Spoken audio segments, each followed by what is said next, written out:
வணக்கம். எட்டி டாக்ஸ்ல என்ன பார்க்க போறோம்னு கேட்டீங்கன்னா, முதன்முறையாக விரட்டி அடிக்கப்பட்ட திருமாவளவன் மண்டியிட்டும் விடாம துரத்திய மக்கள். உண்மைதானா என்று கேட்பீங்க. அந்த வீடியோவை நீங்க பார்த்துட்டு வாங்க. அங்க என்ன நடந்தது என்பதை பற்றி நான் உங்களுக்கு விளக்குகின்றேன்.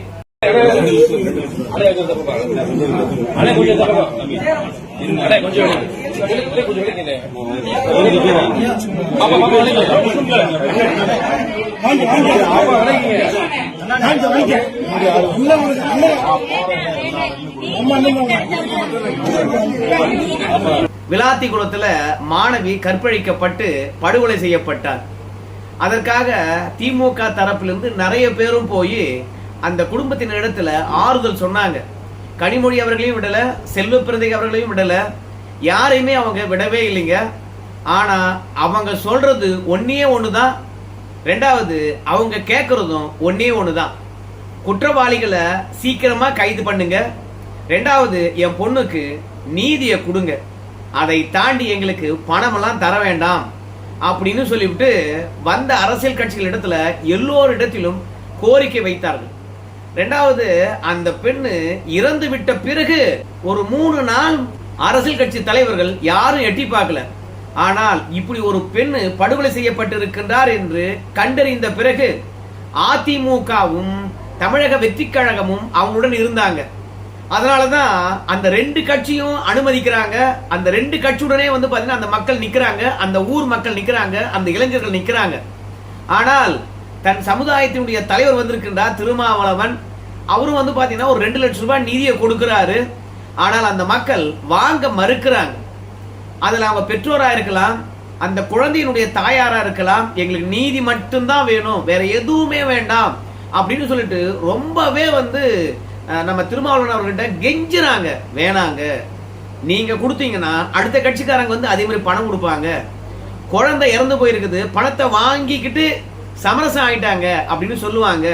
ஒவ்வொரு அமைப்பா வருவாங்க, எங்க பட்டியலின மக்களுடைய வாக்கு வேண்டும் என்பதற்காக அவங்க கையில கிடைச்ச காசு கொடுப்பாங்க. அப்படி காசு வாங்கி வாங்கி நாங்க என்ன பண்ண போறோம்? எங்களுடைய குழந்தையினுடைய உயிர் திரும்பி வந்துட்டு போதா காசு வாங்கினா? இல்ல எங்க குழந்தை செத்து போச்சு என்பதனால இந்த காசு வாங்கி நாங்க ஜாம்னு வாழ்க்கைய நடத்த போறோமா? இந்த காசு வாங்கினதுனால எங்க குழந்தையுடைய நினைவு மறந்துடுமா? அதனால என் குழந்தைக்கு நீதி கிடைத்தால் இனி தமிழகத்துல எந்த குழந்தைக்கும் அந்த மாதிரி நடக்காது. இல்ல என் குழந்தைக்கு என்ன மாதிரியான கொடுமைகள் நடந்ததோ அந்த கொடுமையானது எவனாவது ஒருத்தன் செய்ய துணிஞ்சான்னு வச்சுங்களேன், என் பொண்ணுக்கு வழங்கப்பட்ட நீதி அவனுங்களுக்கெல்லாம் ஞாபகம் இருக்கும். அதனால ஒண்ணு விரைந்து குற்றவாளியை கண்டுபிடிங்க, இல்லைன்னு வச்சுங்களேன் என் பொண்ணுக்கு நீதியை கொடுங்க. பணம் பாத்தீங்கன்னா படிக்கும் போது கிடைக்கல, என் பொண்ணு முதல் மார்க் எடுக்கும் போது கிடைக்கல, ரெண்டாவது சொந்தமோ பந்தமோ நாங்க நல்லா வாழறோமா வாழலையான்னு சொல்லிட்டு எட்டி பார்க்கல. அதை தாண்டி என் பொண்ணு 500க்கு 495 எடுத்தது. யாராவது மேல் படிப்புக்கு உதவினீங்களா? இல்லையே. அடிப்படை வசதியற்று இருக்கக்கூடிய எங்க கிராமத்தை எந்த அரசியல் தலைவர் எட்டி பார்த்தீங்க சொல்லுங்கயா? என் பொண்ணு எதனால உயிரிழந்தது சொல்லுங்க? காலை கடன் கழிப்பதற்காக போய் தானே. அப்போ ஒரு கழிவறையே எங்க கிராமத்துக்குள்ளேயே கட்டப்பட்டால் பொது கழிப்பறை இருந்தா கூட பரவாயில்லையே, நாங்க அங்க போயிருப்போமே. சோ நீங்க பராமரிக்கலாம் கூட நாங்க பராமரிச்சிருப்போமே. எதுவுமே இல்லாம அதுலயும் ஒவ்வொரு கிராமத்திலையும் கழிப்பறை வேண்டும் என்று மத்திய அரசாங்கம் நிதி ஒதுக்குதான். ஆனா அந்த நிதி ஒதுக்கியும் அந்த கிராமத்துக்கு என்னமோ தெரியல, கழிப்பறை கட்டவே இல்லை. இறந்துட்ட பிறகு பெரிய அரசியலாக மாறின பிறகு வாக்கு அரசியலுக்காக ஓடி எல்லாரும் காசு கொடுக்குறாங்க. அண்ணே நீங்க பாத்தீங்கன்னா காசு கொடுக்குறது எங்களுடைய வாழ்வாதாரத்தை முன்னேற்றத்துக்கு தான், நாங்க இல்லைன்னு சொல்லல. ஆனால் உங்ககிட்ட வாங்கினோம்னா அடுத்தடுத்த சமுதாயங்கள் பாத்தீங்கன்னா கொடுக்கும், அதனால வேணானே அப்படின்னு அவங்க மறுக்கிறாங்க. ஆனால் அங்க போன தலைவர்கள் அந்த குடும்பத்தின் இடத்துல என்ன சொல்றாங்க தெரியுமா? உங்களுக்கும் அரசாங்கத்துக்கும் பிரச்சனை, உங்களுக்கும் காவல்துறைக்கும் பிரச்சனை. உங்க பொண்ணை தப்பா பேசுறாங்க காவல்துறை, அவங்க மீது நடவடிக்கை எடுக்கணும். அதை நீங்க கவர்மெண்ட் கிட்ட சொல்லணும். குற்றவாளியை கண்டுபிடிக்கல கவர்மெண்ட் கிட்ட சொல்லணும். எங்க கிட்ட கோரிக்கை வைக்கிறீங்க, நான் நிச்சயமா போவேன், முதலமைச்சர்கிட்ட சொல்லுவேன். முதலமைச்சரை பொறுத்த வரைக்கும் சரியா நடவடிக்கை எடுக்கலன்னா இந்த மக்களுடைய கோபத்தை நம்ம சம்பாதிக்க வேண்டும் என்ற களத்துல நான் என்ன அனுபவிச்சுன்னு அதை சொல்லுவேன். அதனால ஒவ்வொரு சமுதாயமாக ஒவ்வொரு கட்சிக்காரங்களாக பார்ப்பாங்க, ஆறுதல் சொல்லுவாங்க. ஆறுதலை ஏற்றுக்கொள்ளுகின்ற நீங்க அவங்க கொடுக்கின்ற பணத்தையும் நீங்க வாங்கிக்கணும். ஏன்னா அதுவும் ஒரு விதத்துல ஆறுதல் தான். தயவு செய்து நீங்க இதை ஏத்துக்கணும். சமுதாய தலைவர் வருவாங்க, அவங்களும் கொடுப்பாங்க, பல்வேறுபட்ட கட்சிக்காரங்க வருவாங்க, கொடுப்பாங்க. இதெல்லாம் அரசாங்க சார்பில் தரலையே. உங்களுக்கு அரசாங்கத்தின் மீது தானே கோபம், அரசாங்கம் தான் நடவடிக்கை எடுக்கணும். அப்போ எங்களை போன்றவங்க எல்லாம் வந்து நீங்க புறக்கணிப்பது சரியா இருக்குமா அப்படின்னு எவ்வளவோ சொல்லி பாக்குறாங்க. ஆனா அவங்க கடந்த காலங்கள்ல தாங்க பட்ட கஷ்டம், இந்த பொண்ணு இறந்து 3 நாளாக அவங்க பட்ட கஷ்டம், இப்படி ஏகப்பட்ட விஷயத்தை அவங்க கிட்ட சொல்லி பாக்குறாங்க. ஆனா யாரும் அங்க ஏத்துக்கிற மாதிரி இல்லையே, ஒத்துக்கவே மாட்டாங்க. கடைசியில திருமாவளவனை பொறுத்த வரைக்கும் என்ன சொல்றாருன்னு கேட்டீங்கன்னா, இந்த பாருங்க, அவங்கள வந்து நாம காம்ப்ரமைஸ் பண்ண முடியாது. ஏன்னா அவங்க குழந்தை வந்து இறந்துருக்குது, இழப்பு அதிகம். அதனால இப்ப அவங்க பணம் கொடுத்தா கூட வாங்க மாட்டாங்க. அதனால யார்கிட்டயாவது பொறுப்பா அந்த காசை கொடுத்துட்டு போவோம், மனநிலை மாறும், கண்டிப்பா அப்போது வாங்கிக்குவாங்க. இப்ப வந்திருப்பது அரசாங்கம் இல்ல, நம்ம சமுதாயத்தில் இருக்கக்கூடிய தலைவர். ஏத்துக்கிட்டோம், ஏத்துக்காம போட்டோம். இந்த ஒரு வழக்குக்காக மட்டுமல்ல, இனி ஒவ்வொரு நாளும் உங்க ஊருக்காக, உங்க ஊர் பிரச்சனைக்காக இந்த திருமாவளவன் வந்து நிப்பான். நான் வந்திருக்கிறது உங்க சமுதாய தலைவர், உங்களுக்காக வந்திருக்கிறேன். நீங்க எங்களையே வந்து பாத்தீங்கன்னா புறக்கணிச்சீங்கன்னா, எங்களையே வேண்டாம் என்று துரத்தி அடிச்சீங்கன்னா, அப்புறம் உங்க பின்னாடி யார் நிப்பாங்க? ஆனா அந்த குடும்பத்தினர் என்ன சொல்றாங்க கேட்டீங்கன்னா, எங்களுக்கு நீதி தான் வேண்டும். இரண்டாவது, சாதி பார்த்து இங்க வந்து ஆறுதல் சொல்றது நான் இப்பதான் முதல் முறை பாக்குறேன். அண்ணனா இப்படி சொல்றது அப்படின்னு நம்ம திருமாவளவன் வந்து வார்த்தையை விட்டுட்டார். சாதியை சொன்னாவது வந்து பணம் வாங்கிக்குவாங்க அப்படின்னு சொல்லிவிட்டு, மற்ற தலைவர்கிட்ட வாங்காத போது சாதியை சொல்லி பணத்தை திணிச்சிடலாம் அப்படின்னு. ஏன்னா திராவிடமானது காசை கொடுத்தாச்சு. ஏன்னா தொடர்ந்து போராட்டம் நடத்துறாங்க, உடலை வாங்க மறுக்கிறாங்க, நீதிமன்றம் வரைக்கும் போறாங்க, உடற்கூறாய்வு அவங்க எப்படி பண்ண சொன்னாங்களோ அப்படி பண்ணிருக்காங்க. ஆனால் ஒரு கொடுமையை பாருங்க, இந்த பெண்ணினுடைய உடற்கூறாய்வு செய்வதற்கு 3 நாள் ஆச்சாம். ஆனா இதுவே வந்து உங்க எல்லாருக்கும் தெரியும், கரூர்ல 41 பேர் உயிர்ந்தாங்க. ஆனால் அங்க போஸ்ட்மார்ட்டத்தை வந்து 41 பேரையும் ஒரே இரவுல செஞ்சிட்டாங்க. ஆனால் ஒரு பெண்ணை போஸ்ட்மார்ட்டம் பண்றதுக்கு 3 நாள் ஆச்சு. அப்படி 3 நாள் ஆன பிறகும் இந்த போஸ்ட்மார்ட்டத்துல என்ன வந்திருக்குன்ற முழு விவரம் தெரியல. இந்த உறுப்பானது அங்க போயிருக்குது, இந்த சோதனைக்கு போயிருக்குது அப்படின்னு சொல்லிட்டே இருக்காங்க. அப்படி இருக்கும்போது அந்த மக்களை பொறுத்த வரைக்கும் எதனால இறந்தாங்க, எப்படி இறந்தாங்க, குற்றவாளிகள் யாரு, குற்றவாளி எங்க ஊரா வெளியூரா, இல்ல குற்றவாளி கண்டுபிடிப்பதற்கு காவல்துறை என்ன பண்ணிட்டு இருக்குது, தடயம் என்ன கிடைச்சிருக்கிறது, இல்ல காவல்துறையினுடைய மெத்தன போக்கா, பட்டியலினத்தை சார்ந்தவங்க தானே இவங்க என்ன பண்ண போறாங்கன்னு நினைக்கிறாங்களா, இதுவரைக்கும் எந்த ஒரு உறுதிமொழியும் தராத பொழுது பணம் மட்டும் வாங்கி நாங்க என்ன பண்றது அப்படின்னு திருமாவளவன் அவர்களை துரத்தி அடிப்பதிலே இருக்கிறாங்க. சாதி சொல்லி பார்த்தாச்சு, பணத்தை அடுத்தவங்க கிட்ட கொடுத்துட்டு வந்துடா வாங்கிக்குவாங்கன்னு சொல்லியாச்சு. என்ன பண்ணாலும் சரி அந்த குடும்பத்தில் இருக்கிறவங்க நீதி வேண்டும், நீதி வேண்டும் அப்படின்னு சொல்லிட்டு ஒத்த கால நிக்கிறாங்க. திருமாவளவனை பொறுத்த வரைக்கும் திமுக சொல்லி அனுப்பிச்சு பணத்தை கொடுத்துட்டு வந்துரு, சமாதானம் ஆகட்டும், பணம் 10 செய்யும், தயவு செய்து புரிஞ்சுக்கோ, எலெக்ஷன் வரப்போகுது, எலெக்ஷன் வந்துடுச்சுன்னா அதுக்கப்புறம் நம்ம அவங்க கிட்ட போய் ஆறுதலும் சொல்ல முடியாது, ஒன்றும் பண்ண முடியாது. ஸோ அப்படி ஆறுதல் சொன்ன போனோம்னா தேர்தல் விதிமுறைகள் மீறினதா இருக்கும். தயவு செய்து வேண்டாம். தேர்தல் விதிமுறைகள் வரதுக்கு முன்பாக பணத்தை கொடுத்துருங்க. தேர்தல் விதிமுறைகள் வந்துவிட்ட பிறகு நம்மளால 50,000 கூட எடுத்து போக முடியாது. இரண்டாவது, அவங்க நியாயமான இழப்பீட நீதிமன்றமே தர சொன்னாலும் நாம இப்ப தர முடியாது. ஸோ அதனால இப்ப கொடுத்துரு அப்படின்னு சொல்லிட்டு நம்ம திருமாவளவன் அவர்களை அனுப்பி அந்த குடும்பத்தையும் அங்க போராடுகின்ற இளைஞர்களையும் சமாதானப்படுத்தணும் என்பதற்காக அனுப்பி வச்சாங்க. ஆனால் அந்த குடும்பத்தினரை பொறுத்த வரைக்கும் எத்தனை சமுதாய தலைவர்கள் வந்தாலும் சரி, திருமாவளவனே வந்தாலும் சரி, அவருடைய கையை பிடிச்சுக்கிட்டு கெஞ்சி காசு வேணான்னு கடைசி வரைக்கும் போராடி மறுத்தே போயிட்டாங்க. திருமாவளவனை பொறுத்த வரைக்கும் எவ்வளவோ பேசி பார்த்து, யார் யாரையோ விட்டு பேசி பார்த்து கடைசியில் அந்த வீட்டை விட்டு வெளியே வந்தார். நான் சொன்னேன் ஒரு 8 நிமிஷம் அங்க என்ன நடந்ததுன்னு சொல்லிட்டு, ஆனா அரை மணி நேரமாக போராட்டம் நடத்தினார். ரெண்டாவது விஷயம் என்ன கேட்டீங்கன்னா, நீங்க எது செஞ்சாலும் சரி திமுக சார்பா இருக்கிறீங்க. ஆரம்பத்திலிருந்தே நம்ம மக்களுக்கு எதிராக கொடுமைகள் நடக்கின்ற பொழுது நீங்க திமுகவை கேள்வி கேட்டிருந்தீங்கன்னா திமுக கண்டிப்பாக இந்த மாதிரி நிகழ்வுக்கு உடனே நடவடிக்கை எடுத்திருக்கும். ஆரம்பத்திலிருந்தே கூட்டணிக்காக நீங்க சமரசம் செய்துக்கிட்டீங்க. நீங்க தோழமை சுட்டுதல் என்று சொல்லிட்டு திமுக பட்டியலின மக்களுக்கு எதிராக கொடுமைகள் நடக்கின்ற போது அமைதி காத்துட்டீங்க. பட்டியலின மக்களுடைய பிரச்சனை திராவிட மாடல் ஆட்சி வந்தா தீர்த்துருவாங்க அப்படின்னு சொன்னீங்க. ஆனால் இவங்க வந்த பிறகுதான் ஆணவ படுகொலை அதிகமாச்சு, சாதிய வன்முறைகள் அதிகமாச்சு, குடிக்கிற தண்ணியில மலம் கலந்தாங்க, நம்முடைய பெண்கள் அதிகமாக வந்து பாத்தீங்கன்னா வன்புணர்வுக்கு ஆளானாங்க. நம்ம மக்கள் அதிகமாக படுகொலை செய்யப்பட்டாங்க.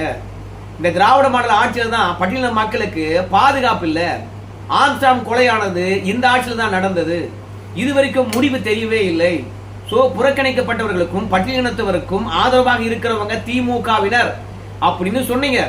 இயல்பாகவே ஸ்டாலின் அவர்கள் ஒடுக்கப்பட்ட சமூகத்தை சார்ந்தவர் சொன்னீங்க. அவர் வர வேண்டும் என்று சொன்னீங்க. அவருக்கு தான் வாக்களிக்க வேண்டும் என்று சொன்னீங்க.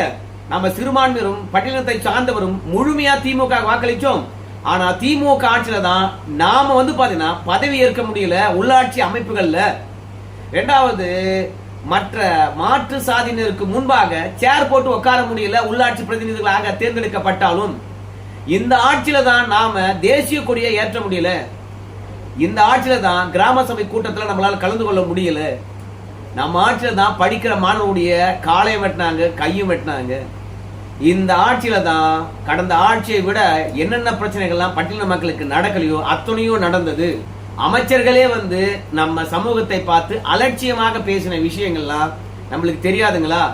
பொன்முடி அவர்களை பொறுத்த வரைக்கும் நீ எஸ்சியாமான்னு கேட்டாரா இல்லையா? பொதுத்தளத்துல மக்களால் தேர்ந்தெடுக்கப்பட்டவரை மக்கள் பிரதிநிதியாக பார்க்கணுமா இல்ல எஸ்சியான்னு கேட்கணுமா? சோ இதெல்லாம் நீங்க எப்படி சமரசம் பண்ணிக்கிறீங்க?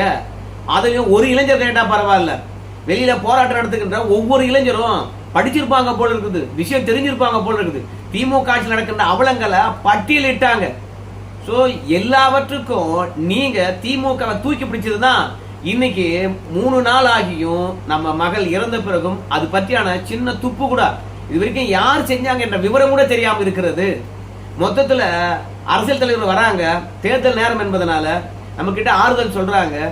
ஆறுதலை விட குற்றவாளி யாரு, ஏன் கண்டுபிடிக்கல அப்படின்னு சொல்லி திருமாவளவன் கிட்ட அங்க இருக்கிற இளைஞர்கள் ஒவ்வொருத்தரா கேட்க ஆரம்பிச்சிட்டாங்க. அப்புறம் காவல்துறையினரை பொறுத்த வரைக்கும் திருமாவளவனை மீட்டு, சார் நீங்க போங்க, பதட்டமான சூழ்நிலை இருக்கிறது. ரெண்டாவது ரொம்பவே குழந்தை இழந்து விட்டோம் என்ற விரக்தியில் இருக்கிறாங்க, அவங்களை சமாதானப்படுத்த முடியாது. நீங்க இருக்க இருக்க கூட்டம் அதிகமாகி கொண்டே இருக்கிறது. அதனால மீண்டும் மீண்டும் கூட்டம் அதிகமாகி போயிடுச்சுன்னா வாக்குவாதங்கள் ஏற்படும். உங்க கட்சிக்காரங்க அப்புறம் பொதுமக்கள் இடையில தள்ளுமுள்ளு ஏற்படும். தயவு செய்து போங்க, காசு வாங்கலாம் கூட பரவாயில்ல அப்படின்னு சொல்லிட்டு நம்ம திருமாவளவன் அவர்கள் அந்த பெற்றோர் இடத்துல மண்டியிட்டார். மண்டியிட்ட பிறகு கூட அந்த மக்கள் பணத்தை வாங்கவே இல்லை. கடைசியில காவல்துறையினரை பொறுத்த வரைக்கும் திருமாவளவன் கையை பிடிச்சி வண்டி ஏற்றி போய் வா சாமி அப்படின்னு அனுப்பி வச்சுட்டாங்க. நாம தான் பட்டியலின மக்கள் பற்றி தவறா புரிஞ்சுக்கிட்டு இருக்கிறோம். ஸ்டாலின் ஆட்சியுடைய அவலங்களை அவங்களுக்கு தெரியல, அதனால தான் ஸ்டாலினுக்கு பின்னாடி இருக்கிறாங்க அப்படின்னு சொல்லிட்டு நம்ம நினைச்சிட்டு இருக்கோம். ஆனா அந்த மக்களை பொறுத்த வரைக்கும் இந்த ஆட்சியில அவங்களுடைய சமூகத்துக்கு எதிராக என்ன கொடுமைகள் நடந்திருக்குது, அந்த சமூகத்துக்கு திமுக ஆட்சியில என்ன பிரதிநிதித்துவம் தராங்க, இப்படி எல்லாவற்றையும் அந்த மக்கள் பார்த்துட்டு இருக்காங்க. அங்க இருக்கக்கூடிய இளைஞர்கள் பார்த்துட்டு தான் இருந்திருக்காங்க. சோ இன்னைக்கு ஒரு பிரச்சனை வந்தது, திமுக எதிராக வெடித்து கிளம்பி விட்டார்கள். அதுக்கு அத்தாட்சியாக தான் நாம இன்னொரு சேனல்ல கனிமொழி அவர்களை விரட்டி அடித்த அந்த காட்சிகளை நாம உங்களுக்கு தந்தோம். சோ கனிமொழி அவர்களுக்கு அந்த நிலைமை என்றால் அப்புறம் அடுத்த கட்சி தலைவர்கள் வந்தாங்கன்னா என்ன ஆகும்? அதனால திருமாவளவனை பொறுத்த வரைக்கும் சமாதானம் பண்ண முயற்சித்தாரு, ஆனா சமாதானம் ஆகவில்லை. என்னை பொறுத்த வரைக்கும் அந்த மக்கள் அறத்துல நிக்கிறாங்க.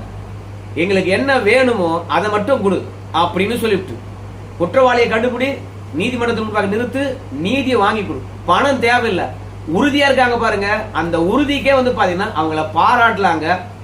ஏன்னா எத்தனையோ இது மாதிரியான கொலைகள்லாம் நடக்குது, ஆனா ஊடகத்துக்கு வர்றதும் இல்ல, வெளிச்சத்துக்கும் வர்றதும் இல்ல. அதனால மூடி அப்படியே மறைக்கப்படுகிறது. அதுக்கு பின்னணியை நம்ம நோண்டி பார்த்தோம்னா ஆளுங்கட்சி ஆதரவாளர்கள் இருப்பாங்க, இல்ல ஆளுங்கட்சியினரே இருப்பாங்க. இதெல்லாம் நம்ம சொல்லல. திருமாவளவன் போன பிறகு அவரை முற்றுகிட்டு அங்க இருக்கின்ற இளைஞர்கள் சொன்ன செய்தியை நம்ம முழு வீடியோ பார்த்து நான் அவங்களுக்கு தரோம். அதனால பட்டியலின மக்கள் ஒன்றும் ஏமாளி கிடையாது.